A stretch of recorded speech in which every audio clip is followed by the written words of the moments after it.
कृपया प्रतीक्षा करें। जब भगवान जगन्नाथ बने भिखारी। लक्ष्मी पुराण की कहानी। उड़ीसा के पुरी में स्थित भगवान जगन्नाथ का मंदिर हिंदू धर्म का प्रमुख तीर्थ स्थान है। यहां भगवान जगन्नाथ, उनके भाई बलराम और बहन सुभद्रा की पूजा होती है। लेकिन क्या आप जानते हैं कि एक बार भगवान जगन्नाथ को अपने ही महल से बाहर निकलकर भिखारी बनना पड़ा था। यह घटना देवी लक्ष्मी और भगवान जगन्नाथ के बीच एक महत्वपूर्ण प्रसंग को उजागर करती है, जो न केवल भक्ति और प्रेम का प्रतीक है, बल्कि मानवता और समानता का एक महत्वपूर्ण संदेश भी देती है। आइए इस अद्भुत कथा को विस्तार से जानते हैं। कहानी का आरंभ।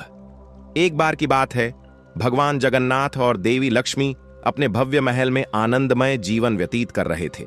महल हमेशा भक्ति, सेवा और श्रद्धा से गूंजता रहता था। लेकिन एक दिन ऐसा कुछ हुआ जिसने सब कुछ बदल दिया।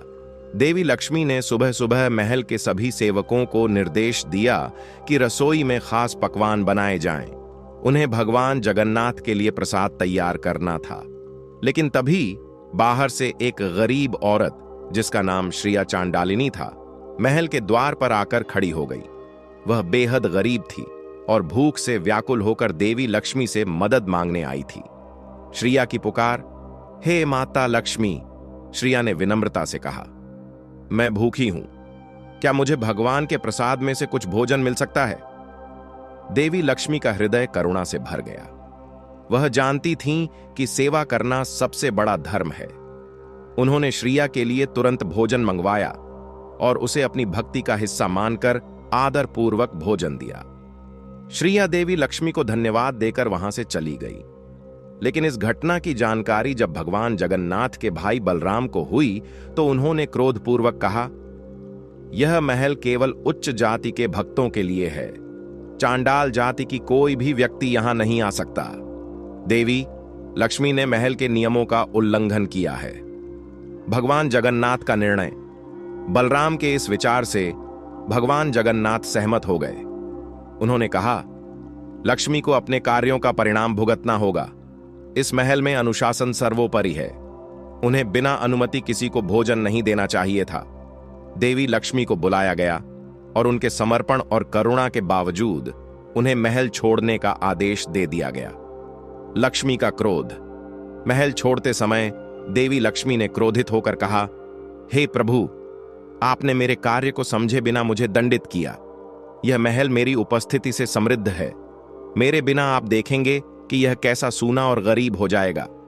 देवी लक्ष्मी ने महल छोड़ दिया और अपने पिता के घर चली गईं। उनके जाने के बाद महल की समृद्धि धीरे धीरे खत्म होने लगी। रसोई में भोजन की कमी हो गई और भगवान जगन्नाथ और बलराम को भूख का सामना करना पड़ा। भगवान जगन्नाथ का पश्चाताप। समय बीतता गया। देवी लक्ष्मी के बिना महल की हालत दयनीय हो गई।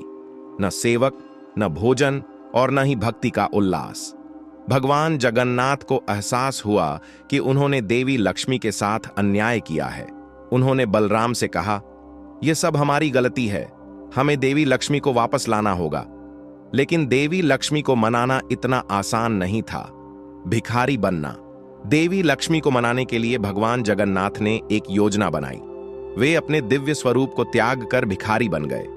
उन्होंने साधारण वस्त्र धारण किए और अपने भाई बलराम के साथ देवी लक्ष्मी के घर पहुंचे। देवी लक्ष्मी के घर पहुंचकर उन्होंने कहा, हे माता, कृपया हमें भोजन दें, हम बहुत भूखे हैं। देवी लक्ष्मी ने उन्हें पहचान लिया, लेकिन तुरंत कुछ नहीं कहा। उन्होंने सोचा, अब इन्हें मेरी महत्वता का एहसास हो रहा है। लक्ष्मी का परीक्षण। देवी लक्ष्मी ने भगवान जगन्नाथ और बलराम से कहा, अगर आप वास्तव में भूखे हैं तो आपको अपना अभिमान छोड़ना होगा। क्या आप सच में अपनी गलती मानते हैं? भगवान जगन्नाथ ने सिर झुकाकर कहा, हे देवी, हमें हमारी भूल का एहसास हो गया है। हमने मानवता और समानता का महत्व नहीं समझा। कृपया हमें क्षमा करें और हमारे साथ वापस चलें। देवी लक्ष्मी का हृदय पिघल गया। उन्होंने भगवान जगन्नाथ को माफ कर दिया। महल की समृद्धि की वापसी।